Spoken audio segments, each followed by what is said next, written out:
All right, everyone, we're going to be recording this today, so we'll be placing it in Schedule when we get done so that people can watch it again or find out what they missed out on and be able to go from there. So that's going to be an option.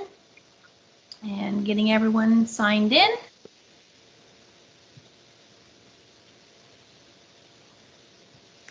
And they're still getting signed in, lickety split right now. Let's see. I see that Haim's all signed in. Hello, my friend from Israel. Hello, hello. How are you? I'm good. How are you? Good. Pleasure being here. What time of day is it where you're at? It's 2 a.m. 2 a.m. Good job, Haim. I'm asleep. Look at that. You guys, people are signing in from all over the world to come to About Intentional Conversations. Good job. He should win a prize for that. He won a prize last year. Exactly. And my prize is being here. So thank you for inviting us. That's good. All right, so we're going to get started here and go. So today, this session is on intentional conversation. It's a confidence builder that we are going to be focusing in on. And the goal of these confidence builders is just to help us be more successful in our roles as we work together on disaster relief operations and work in our everyday jobs from blue sky to gray sky.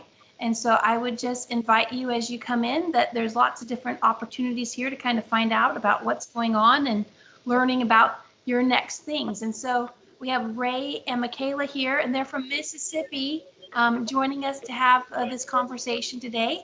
And so we welcome you, and I'm going to host going through the chat today. So if you have questions, please put them into the chat, and we'll pause and take the questions at that point and go from there. And so I would just say the reason that we found Miss Michaela and Ray to help us with this class is that Sandy Archer deployed a couple times this spring and was working with Michaela, and they were having conversations. And this is one of the topics that came up in our survey of the Pacific Division is we were really looking for options to help people see what was going on, what was our next step in helping people with having an intentional conversation. And we wanted to improve on that. And so Michaela said that she'd help us get material put together and introduce us to Ray. And so we're here and ready to go. So thanks, everyone. Thank you, everyone. I'm Michaela Curtis, and Ray Grossman is with us. Ray is going to be our lead facilitator for the day. He and I are both, or for the evening, sorry, for us here in Mississippi. He and I are both volunteer relations managers in the newly merged Alabama-Mississippi region. And in his real life, Ray Grossman is a well-experienced HR professional. We're really fortunate to have him on our team here. I'm going to turn my camera off and allow him to get started. Thank you. So what Kayla was saying, or Michaela was saying, is that I'm old. Yeah. So, but as mentioned, my name is Ray. I'm going to be your tour guide exploring intentional conversations. Can you all hear me? I assume so. Yes, we can hear you. Okay. So I want you all to think about a situation where a volunteer or employee was having some behavioral performance issues, and you felt you needed to intervene and have that difficult conversation. You did, and it did not turn out well. So over the next 60 minutes, you're going to learn some tactics to ensure that in a future difficult conversation or intentional conversation, you have a happier ending. It's not always a happy ending, but a happier ending. So moving on to the next slide.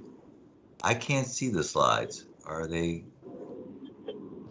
Michaela's going to Kirsten, are you doing the slides? No, did you send me slides just do? I did send you slides. Well, let's put those up then real quick. Yeah, that'd be good because I'm like lost without my slides. And say you would be lost. We get those real quick. Okay. I can resend them if needed. They should be right here. So as she's getting the slides, let me talk to you about the objectives of today's program. One is to understand the importance of engaging in an intentional conversation. As difficult as they are, you need to understand that you are part of the problem, you are part of the solution. If you delay a response, you are the problem. You cannot assume that just because someone's got a problem performance or a problem in behavior, that it will just go away. And Matter we have a little bit of feedback. So 1 second here, Ray. Sure, I'll We're hold gonna on. see if we can, I'm gonna mute everyone real quick, and then you're gonna have to unmute yourself. Okay, Ray? So you have Do to you want me to yourself. unmute? I'm gonna mute everyone, and then you're gonna unmute yourself, okay?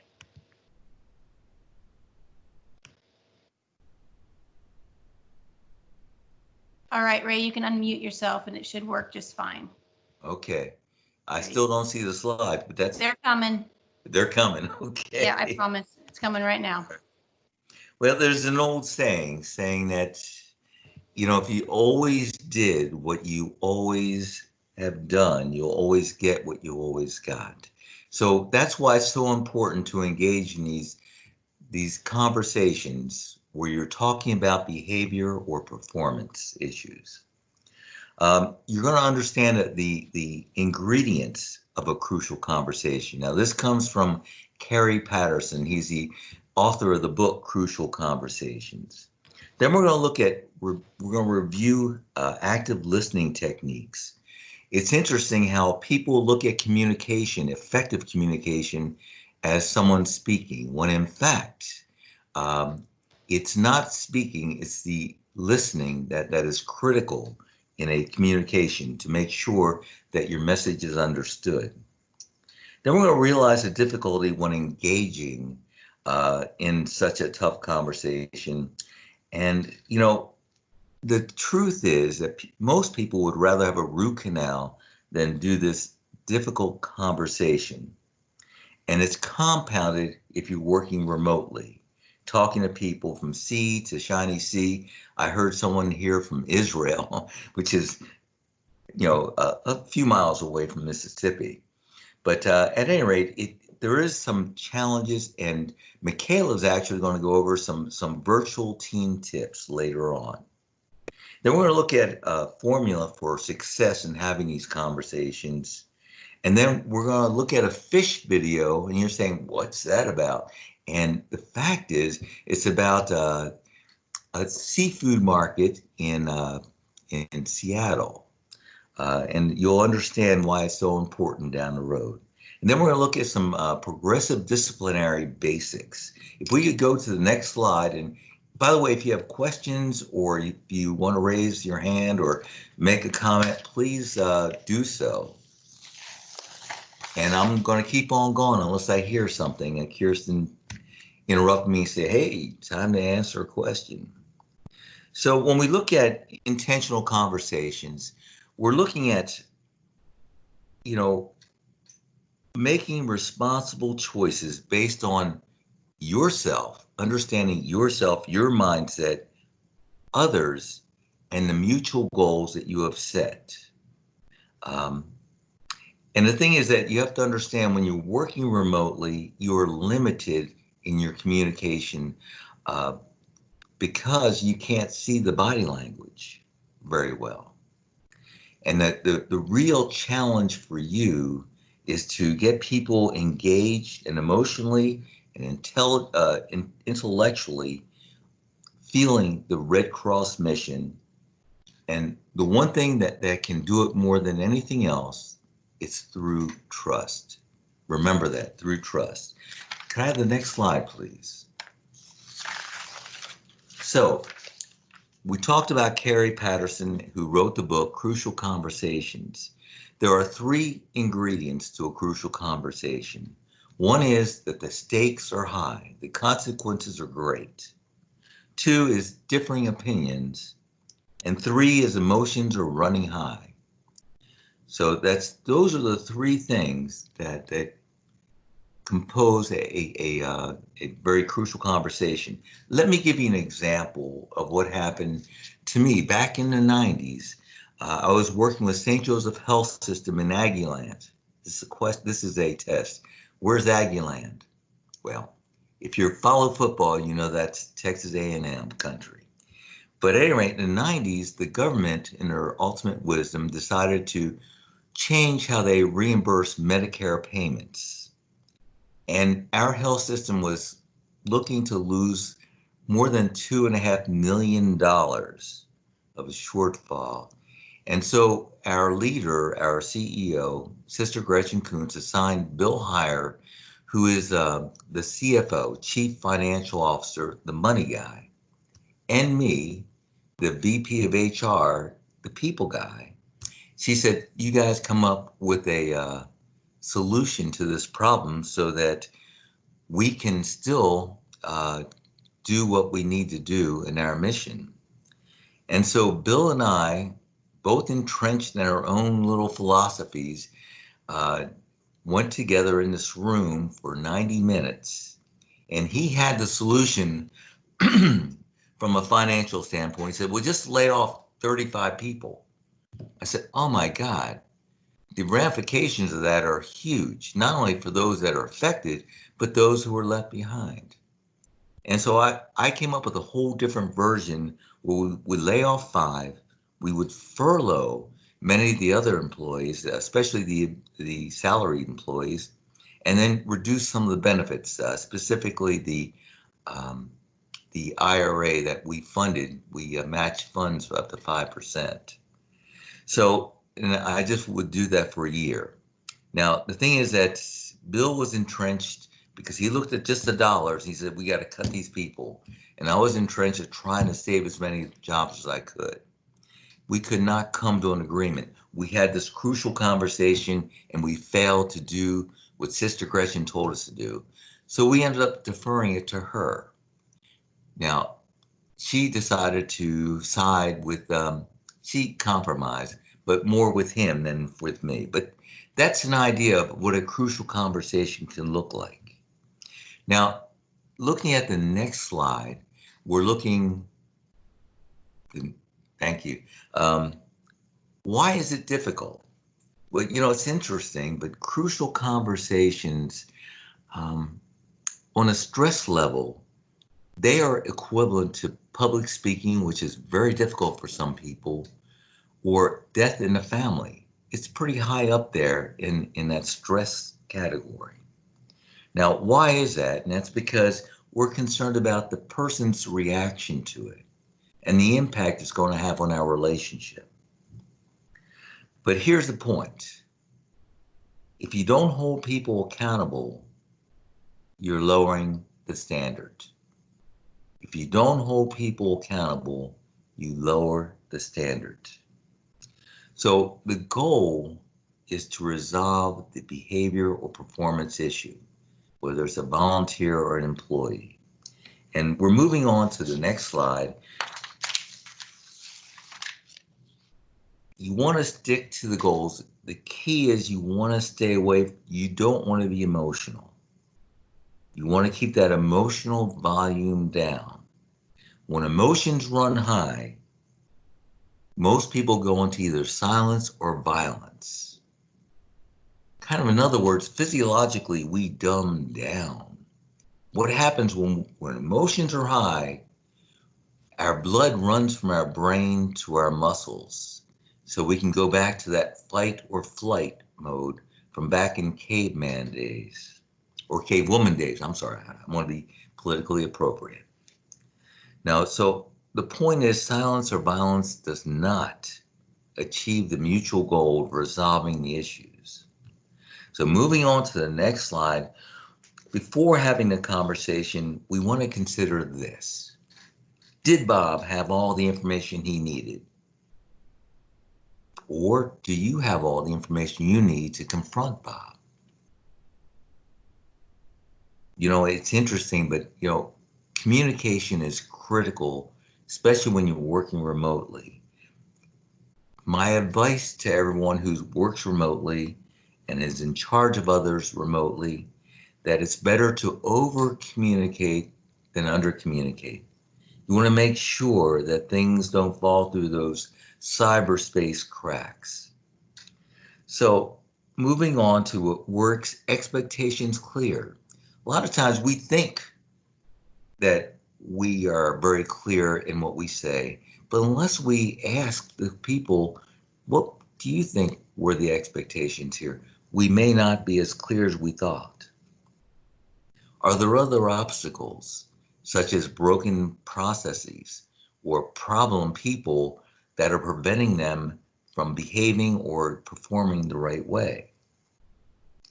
And then finally, does Elizabeth have the training she needs to be able to accomplish it successfully? Or does she even have the capability to do it? Just because we assign it doesn't mean people can do it. But again, you can't force anyone to do anything. You need to clarify expectations and enforce consequences, and you need to be consistent. Moving on to the next slide, unless there's a question. I must be very clear, there's no questions yet. You're being very clear, so no questions so far. Okay. So we look at the conversation and we want to stay focused on the problem, behavior, or performance, not the person, but what the problem is. We want to listen closely and respond empathetically. You know, people want to be heard.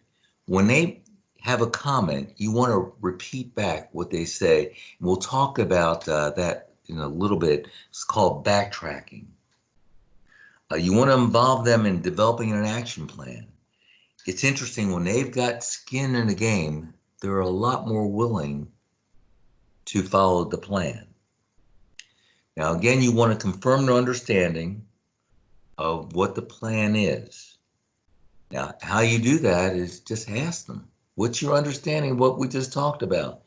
What's the future look like? And then what happens if that doesn't work? So moving on to the next slide. Oh, you want to stay away from emotions, yes.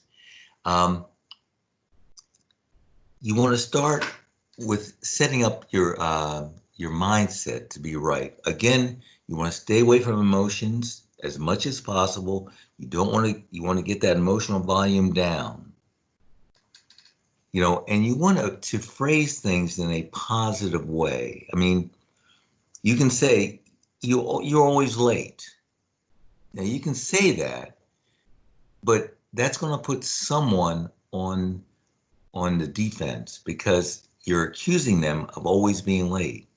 You can always say, I would rather have you start work at 8 o'clock. And that's a whole different mindset for them. Or your work is substandard. Or you could say, I would like you to accomplish this by this date. Be specific. So you want to make it safe for them. A lot of times by asking questions, you can make it more safe. And sometimes I hear people say, he made me mad. No, that's not correct. The correct answer is you decided to get mad. You choose your feelings. We're going to be talking about that in that fish video.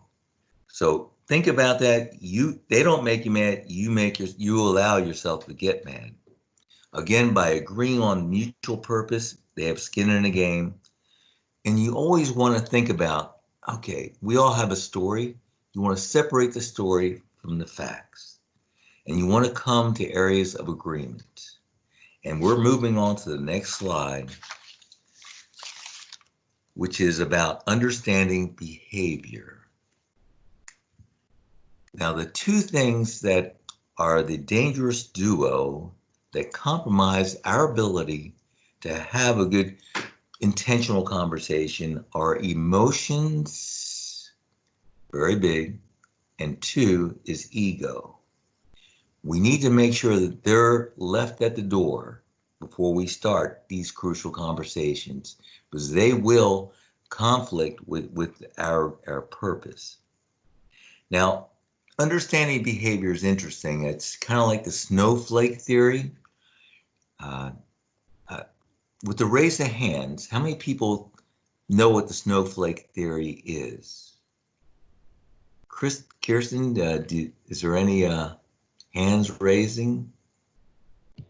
There are 4 hands up right now. Okay. Well, I'm sure there's going to be more hands coming up, but the key is, and I'm sure you got this, is that each snowflake is different. There's something different about the configuration. Just kind of like fingerprints. We all have different fingerprints. All humans have different fingerprints. And we are so different. While we are alike in many ways, we are different. And the reason we're different is because of our past. We are creatures of habit. What's worked in the past, many times we will default to that behavior. If someone came up to us with something we disagree with and we were rude and it worked, we'll probably do that again. Not that we should. Also, there was a Dr. Morris Massey who did a study and wrote a book called We Are Today, What We Experienced When We Were 12. Now, to give you an example of that, when I was 12, I was in 6th grade and the Cuban Missile Crisis occurred. I'll never forget our teacher, Mr. Ruffman, came into the classroom and said, "Kids, go home. You need to go home. You need to be with your families. There may not be a tomorrow." And then he walked out. We did not know what to think. Some of the classmates started crying. But, you know, we were part of that, what they call the duck and cover generation. And that may be, I mean, what that means is that when they had the nuclear bomb drills in school, we would duck under the desk and cover our heads like that was going to stop the bomb. At any rate, that's probably the main reason why many baby boomers are not prepared for retirement today, because they believed in instant gratification. There probably won't be a tomorrow. And so that did affect the mindset. And I think about when my son was 12, that was when 9/11 occurred. What impact is that going to have on him, on how he responds to different situations? Now, also, not only the past, but the parents have an impact on us. Matter of fact, according to Sigmund Freud, you know, all the messed up people that he studied is because of the parents. So we have someone to blame. Geographic location, oh my gosh, that does have an impact on how we view things. I came from, my first 25 years were in Philadelphia, the real Philadelphia, Pennsylvania. And it, to say that they're rude and crude would be an understatement. You know, a sentence was not a sentence unless there was at least one curse word in there. So I moved to El Paso, Texas to go to graduate school, and I was suddenly immersed in a conservative Hispanic culture. And within a week, I was in big trouble. I was hired as a personnel assistant at the city of El Paso, and at lunch break, I was in a break room with this administrative secretary, and we were bantering back and forth, and I called her the female dog word. And oh my God, she just stood up, started crying, and ran out. And then 5 minutes later, I'm in Mr. Navarro's office. He was the personnel, that's what they called it back then, director. He said, "Grossman, you do that again, you're fired." So geographic has a large impact. Now, I'd like you to think of other things that could impact how you respond to different stimuli. How about your religion? How about your friends? You know, it's interesting.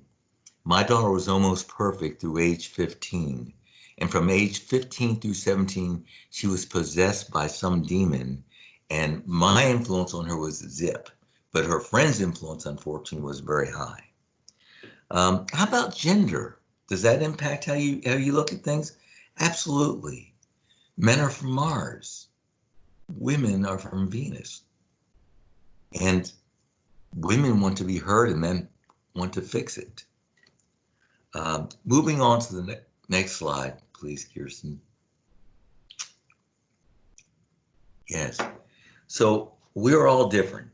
There's so many little aspects of us that are different, make us different from our ethnicity, I can't say it, but national origin, religion, gender, size, ages, fingerprints, family size, you name it. I mean, we listen to different music. We like different things to eat. We have different political views, and that's okay.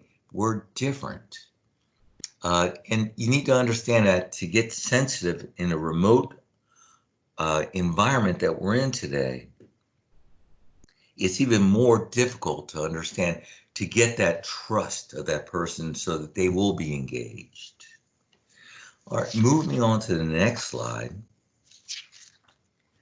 We have active listening. I think I mentioned to you that listening is probably the most important aspect of communication. The problem is there's like lots of barriers to listening. 3 of them are the evaluative listener. Some people, they evaluate every sentence that the person's saying and they say, I agree, disagree, agree, disagree. The problem is they're not listening to the whole story. Or they're constructing a response. Something is said that they don't exactly agree with, so they're constructing a response to counter that. And when you're doing that, you're not listening to what the person's saying. And 3, and maybe it's the younger generation, maybe it's all of us, we're multitasking, doing other things, thinking other things when that person's talking. I was wondering, with a raise of hands, how many people are actually on the computer now, scrolling down or composing a response while I'm talking? I don't know if anyone's going to respond to that, but I bet some of you are. I bet They you probably are. can't get there quick enough because they had to come back to your screen real quick. Oh, okay. That's all right. You're Don't worry. good. Some of them are admitting it, self-reporting. Self-reporting is good. All right, so let's talk about active listening here, the next slide. And we want to think about mirroring. These are really good techniques. Mirror, now it's hard to do remotely because what you do is your body language, you want to mimic what they're doing. If they're leaning forward, you lean forward. Leaning back, you lean back. If they're talking loud, you talk loud. What you're trying to do is reduce differences. You mimic them, and that's what they call mirroring or backtrack. Now, this is a very important thing. A lot of times people say, what did you hear me say? And you paraphrase. Do not paraphrase, because you're putting your own spin on what they said. Rather, what I encourage you to do is backtrack, which means that you use their words when you say, this is what I understood you to say. Use their words. People want to be heard. Ask their opinion about things. Again, it gives them skin in the game. Now, empty the bucket. You may say, what the heck is that? What that is that you allow, if someone's upset, you can tell when someone's upset, whether it's remotely or you're talking to them in person, you let them let it out. You say, what's bothering you? What else? And you keep on asking the question, what? And you listen with empathy. You say, well, that's a shame. And then you say, what else? Until they say, well, that's it. Well, at that point, you can come up with a resolution. Talk about it mutually. But do not interrupt them while they're emptying their bucket. That's a no-no. That will not work. And again, you want to come up with mutual interest. When they've got skin in the game, they're more willing to follow the rule. And one thing that was big in the 90s and early 2000s was, this is a win-win situation. No, it's not. Don't set the expectations there, because if someone wins, that means someone loses. So there's very few win-win situations. Moving right along I would like to turn the program over to Michaela to talk about some virtual team tips. All right, I do see a hand up. Oh, okay. Hang on. Oh, no, put their hand back down. I'm sorry about that. It's okay. Kirsten, can we go to the next slide, please? Yes, it looked like it came back up. Not sure if Mary Jane had a Oh. question or not. So, but it went back down. I Mary do. Jane, do you have something? I do have a question in regards to mirroring, and you had mentioned that if their language or their tone is elevated, you have yours elevated as well. Is that correct? Actually, you don't want to make it worse, but what you want to do is you do want to speak to them directly, but no, you don't want to elevate. If they're screaming, you don't want to scream. That's what I wanted to clarify, because I just wanted to be sure that was correct. Yeah, no, yeah, but you want to follow. Again, you're looking at the body language. You want to try to follow as much as possible. As long as you can reduce differences, people are more willing to listen. But yeah, if they're yelling, you don't want to yell. Sometimes it's best to vote with your feet, and that means just move on. Go somewhere else. Say, okay, I hear you, and then move on. That's what I thought. I just wanted to clarify because it kind of went against what I had thought. Sure. It's appropriate, but Yeah. I wanted to clarify with you. No, that's okay. Listen, I'm just giving you opinions. I'm not going to say what I'm saying is researched out to be perfectly correct, but these are things that have worked in my life. But yeah, I'm glad you clarified that. Thank you. Thank you, Mary Jane. And so virtual tips are some things that we came up with over the last 2 to 3 months here in the Alabama-Mississippi region. We've had 3 DRs in the last 4 months, and 2 of them were predominantly virtual staff. And so we recognized that some things that we could do, that we had control over, had an impact. They really made a big difference, not only in that intentional conversation, but the way that things were going, the flow of the communication. And so one of the biggest things that we noticed was the first DR, we did not have job inductions. You think about everybody has that job induction, but when everyone's virtual, that gets lost in the mix very quickly. And we realized in our immediate after action that that was a huge difference, that we really needed to do something about that. And fortunately, we turned around with the next DR 2 weeks later and requested a trainer because the staffing team's kind of very busy. It's hard to take that on as a responsibility early on. And we got tremendous feedback. Responders really appreciated the job induction. They had a much better feedback they were giving us in terms of they understood not only the DR, but their role on the DR. We were able to put them in touch with the right people, make sure that they were getting the tips and the tools that they needed. We'll spend a little bit of time talking about that. But as far as it being a supervisor of people too, one of the tools that we learned was really helpful is having a daily log and using it. In a virtual environment, it's very easy to receive messages in multiple formats. We're getting emails, we can be bombarded with text, Teams meetings. Sometimes you've got coexisting Teams meetings. And so if you develop a daily log and use it, the first couple times it may seem a little bit awkward, but at the end of the day, you can go back and figure out what you were doing, the things that you needed to get done, check off, did you get them done? If not, the things you need to concentrate on. We found a lot of positive feedback from us telling folks during the job induction, in fact, to start running that daily log. One of the other things that will help you as well as the staffing team and then national headquarters is to check your roster frequently. One of the new tools that we have in Volunteer Connection is that you can see the staff roster in your Volunteer Connection profile. You will see all of your own direct reports.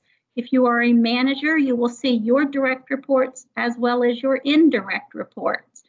And if you're not checking that roster every day, then you don't know who is assigned to you. It can be very easy to get lost in the mix, not only you as the supervisor, but also the individuals. If you look at that roster in Volunteer Connection and you find out that there's 19 people there and only 4 of them are actually working for you, let staff services know. It's really important that we get that information correctly updated in Volunteer Connection. And the reverse may be true. You may be working with your caseworker. You may have 6 caseworkers working with you, but only 2 of them are on your roster. Let staff services know, because that roster feeds the information of volunteer connection. That's also how individuals will receive their performance evaluation. So the next one should be a kind of a no-brainer. Schedule regular team meetings. And by team, I mean individual team, your personal work team. Whether you choose to use Teams, the platform, or not is up to you. You'll find on most of the DRs, though, that Teams, the platform, is the preferred method of communication. But work with your team. If you have a team of only 3 people and you guys do best on just a conference call, find out what works for you and do it. Have a regular, consistent meeting. Find a time that's going to work well for the members on your team and do that consistently. In this virtual setting, the biggest feedback that we're getting from people who were never felt engaged on the DR was they never knew what that was expected of them. They never knew which team they were on, or they were never invited to Teams meetings. Remember that a lot of that information can come from your personal job induction. When you are helping make that person feel a part of your team, let them know what to do. Remember, they're getting an orientation from the staffing team. They should still get that job induction from you guys. Take the time to review the tools, the skills needed. Do they need CAS? Do they need access in it? Does that have to change divisions? Are there any apps that you're doing? I know that on some of the recent DRs, they were using a WhatsApp app. And so if you have team members that are using these apps, you need to be sure everyone on your team knows how to use them. And then Teams itself, spend some time orienting people to that. Clearly state your expectations. Ray did a really nice job of mentioning that earlier. It cannot be understated. If people do not know what you expect of them, then they can't succeed. They need to understand what you need them to do in order to be successful. Identify a primary communication tool. And that may be different for each of you. I know that one of my techniques is I start a group text, and everyone on my team is in this one group text. And we use that as a backup or an emergency communication. You know, we use Teams quite heavily, but then with that group text, we can send it out that says something emergent. We needed everyone to know right away.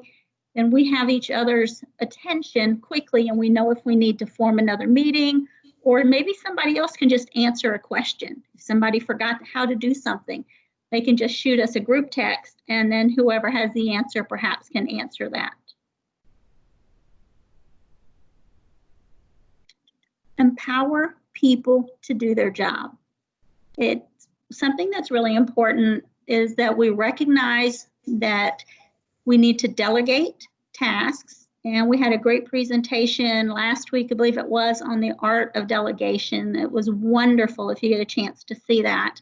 But remember that when you delegate a responsibility, you have to also delegate the authority to do that job.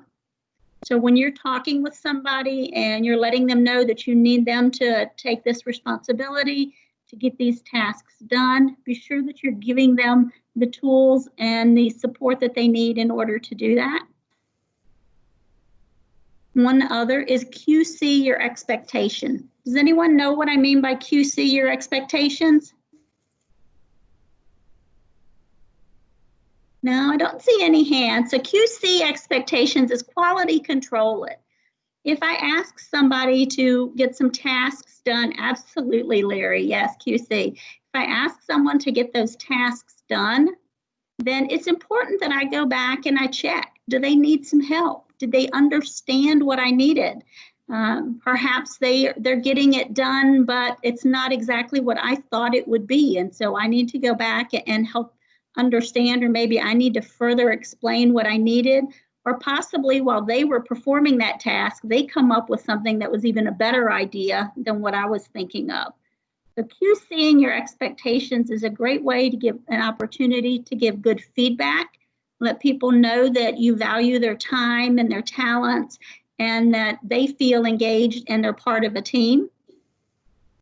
Ask for and offer feedback. Remember that it's very important when we're working with people that we not only give information, but that we receive information. I learned as much from every team member that I've ever worked with as I ever have from any book that I read or any course that I took.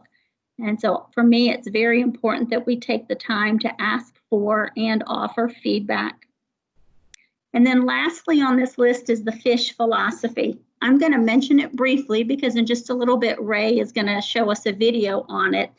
And if you've never heard of the FISH philosophy, after this course, please go to YouTube, go to Google, learn about it. It is just really amazing. It's a very interdependency concept where if we succeed, then I succeed. It's very important that you choose your attitude, that you find some time to play in the midst of all of your work, that you take the time to make someone's day each and every day, and that you are present, emotionally and present for the people on your team as well as for your customers. And your customers may be each other. Your customers may be clients. But Ray's going to show us a video on that in just a little bit. Are there any questions about what I just talked about? Any questions on virtual tips? You're good right now. Excellent. So next slide, and Ray's going back at it. I'm heading back in. All right, in resolving the conflict, it's important when you start to talk to share the facts, not the story, but then you want to tell your story and you want to let them give them the chance to tell their story. Remember, there's always more than one facet to something, and we all have our own points of view. If you remember earlier, I talked about myself and Bill Heyer.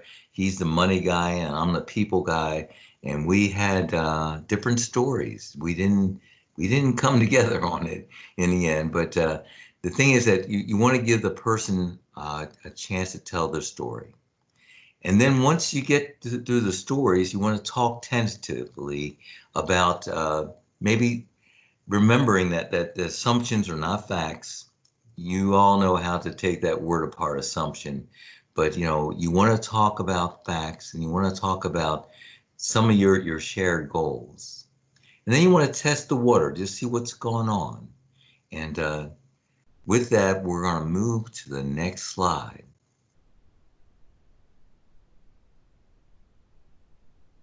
Okay, now this is called After the Conflict is Calmed.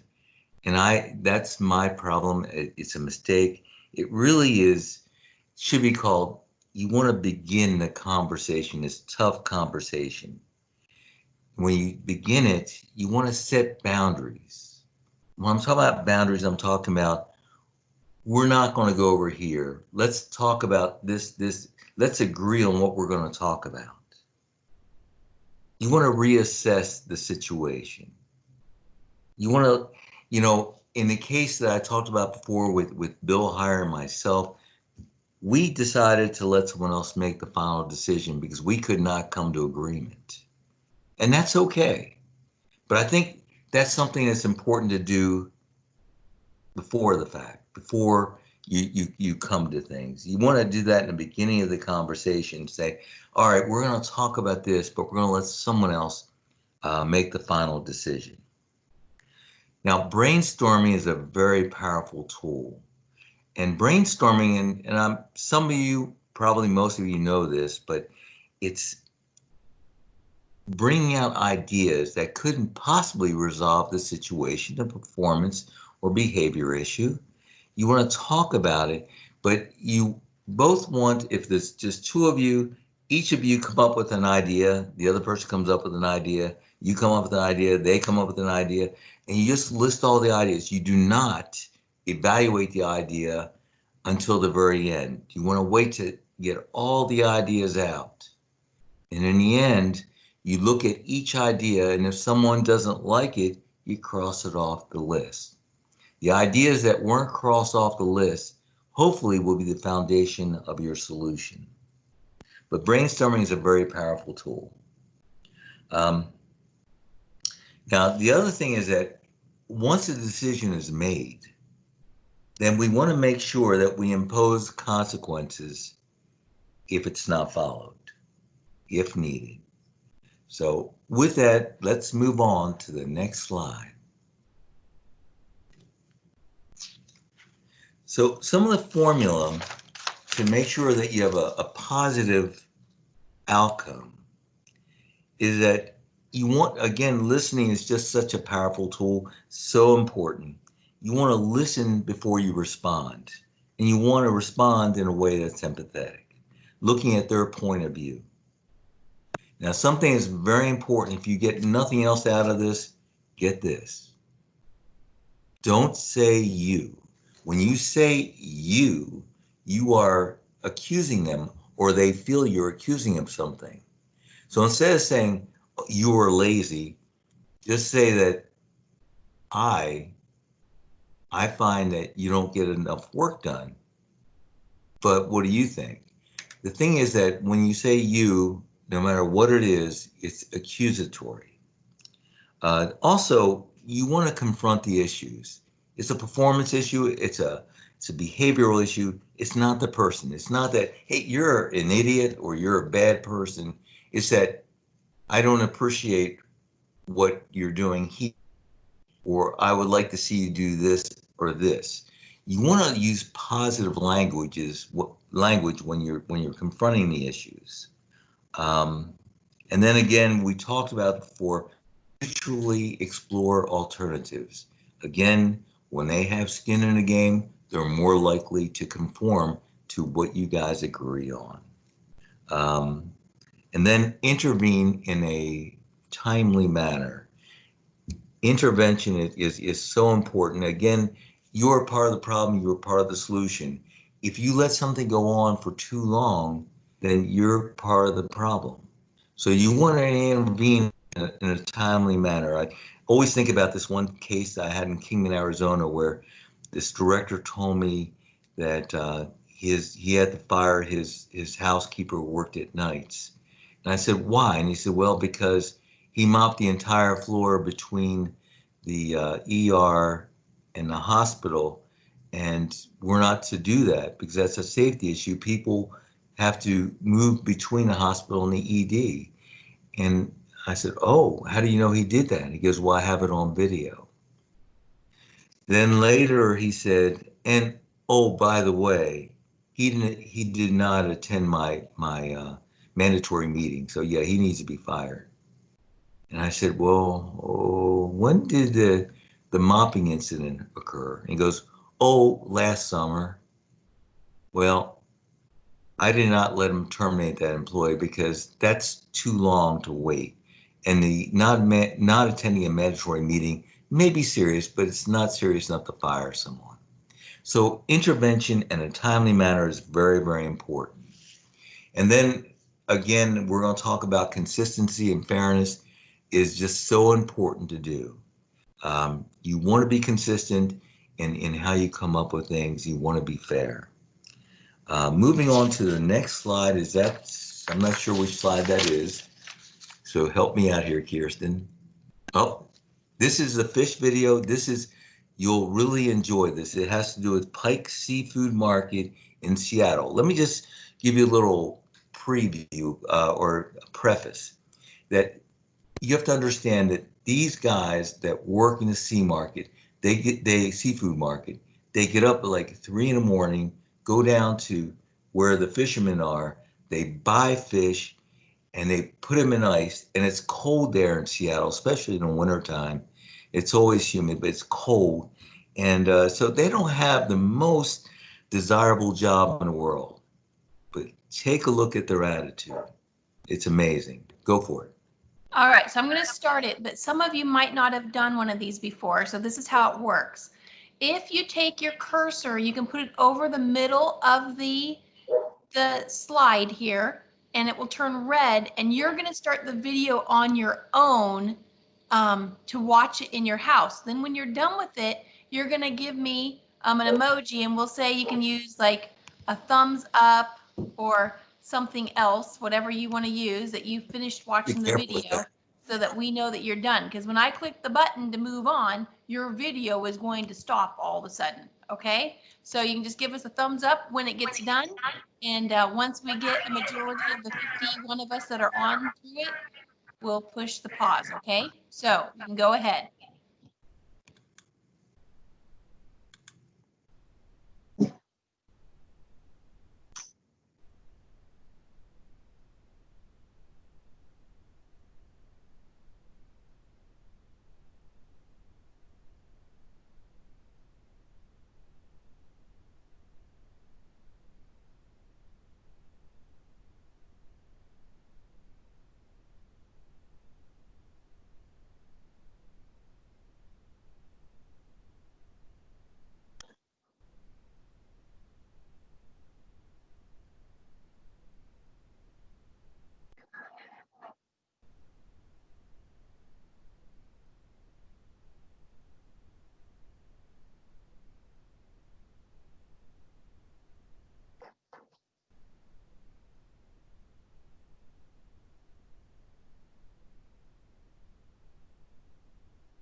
Is there any chance that you could post a link in the chat? Because I'm not able to copy the URL and it's not playing for me.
Are we back? Can you hear me now?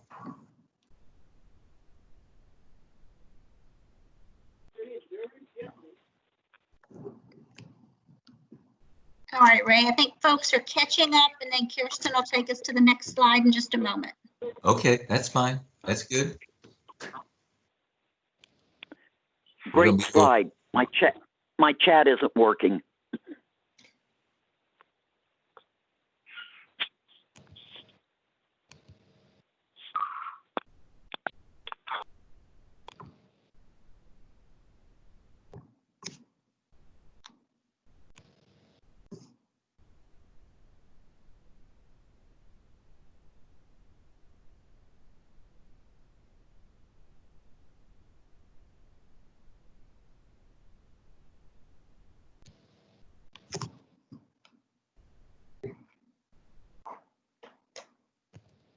Kirsten, are you ready to go to the next slide?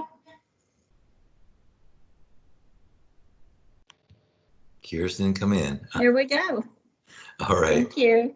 Very good. So thank you for listening to that. That was I encourage you to look that up. Fish Philosophy and Pike's Seafood Market in Seattle. They have set a lot of standards for companies worldwide. So now we're just going to touch on some basics of progressive discipline.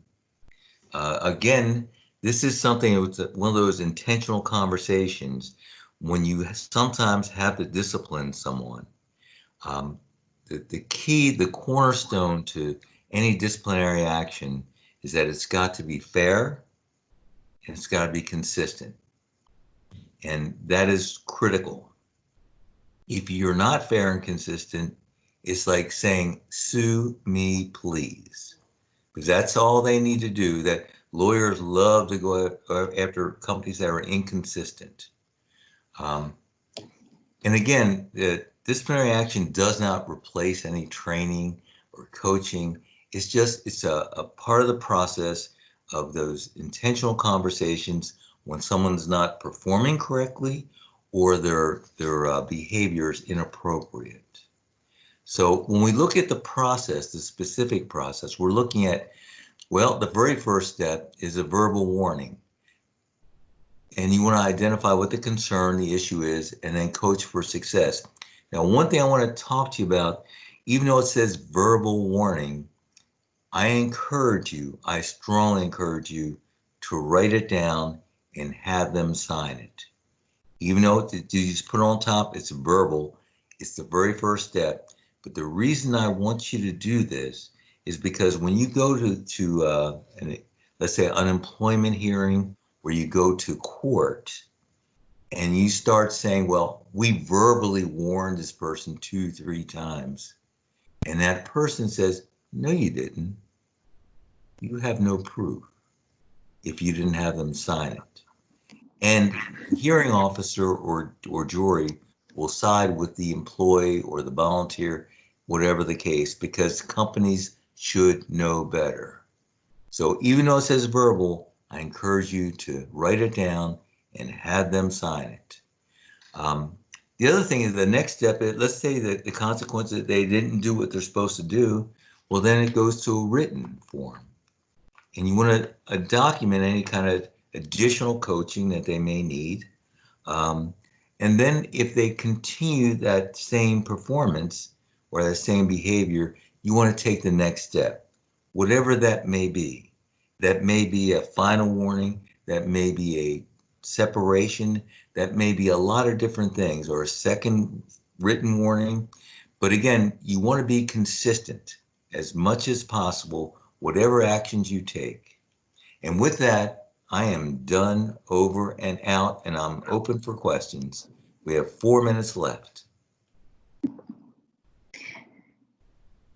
So this is Michaela. I'm just going to add that, I definitely agree with Ray. Documenting is great. I think one of the, if we go back to that tip where we talked about using a logbook, if you are at a point where you have to give somebody that verbal warning, your logbook is a good place to kind of make that note in there.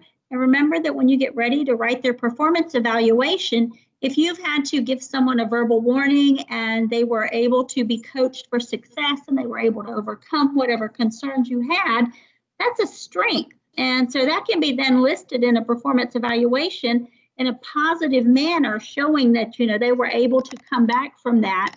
If there's questions about how to write that in a positive way, you can reach out. If you're on a DRO, you reach out to staff relations. If you're not on a DRO, if you are in a blue sky setting and you're working with a team, maybe you're the COVID-19 shelter team lead trying to pull teams together in this blue sky setting, and you're working with your logbook and all of your team members, and you recognize that some people were struggling with maybe joining even the meetings they needed, but then through coaching, they were able to do that. Later on in a private session, you can let them know how much you appreciate them and the fact that they were able to kind of pull things together and really step up to the plate when needed. So do we have any questions? If there's one more thing I could just mention, in the very Go for beginning, it. okay, thanks. I asked you to think of a situation where you had to have that tough, constructive criticism conversation, that intentional conversation with someone, and you did, and it didn't work out. What I hope that over the past 60 minutes, you got some new techniques to help you have a happier ending in the future. But at any rate, I just want to end with that. Just think about that and think about what you might do differently. And with that, I bid you all good night, and I hope all is well. All right, so it looks like Sharon had a question. Her hand was up. Uh-huh.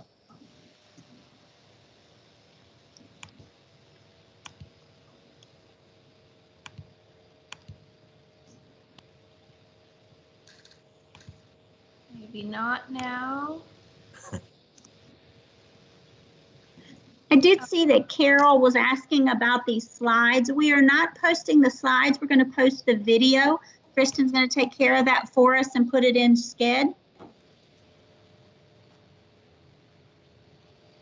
Just so you know, Autumn gave me the slide on YouTube and I went and got it and I've got them already that quick. Cool. Michaela, do you want to preview the confidence builder on Wednesday also about the platinum rule? I do, and thank you guys all. I hope that you're going to join us again on Wednesday, same bat time, bat channel. And we're going to talk about dealing with difficult people. Some of this same information is going to be in that. We're going to delve a little bit deeper into it, maybe talk about how to have some of those conversations. And then I really do want to mention the platinum rule. If you don't know what it is, maybe you can do a little homework between now and then. When I learned the platinum rule, it made me rethink my approach to dealing with people. So I look forward to having all of you, and bring your friends if you want, joining us on Wednesday for dealing with difficult people and learning the platinum rule. Any other questions for Ray and I?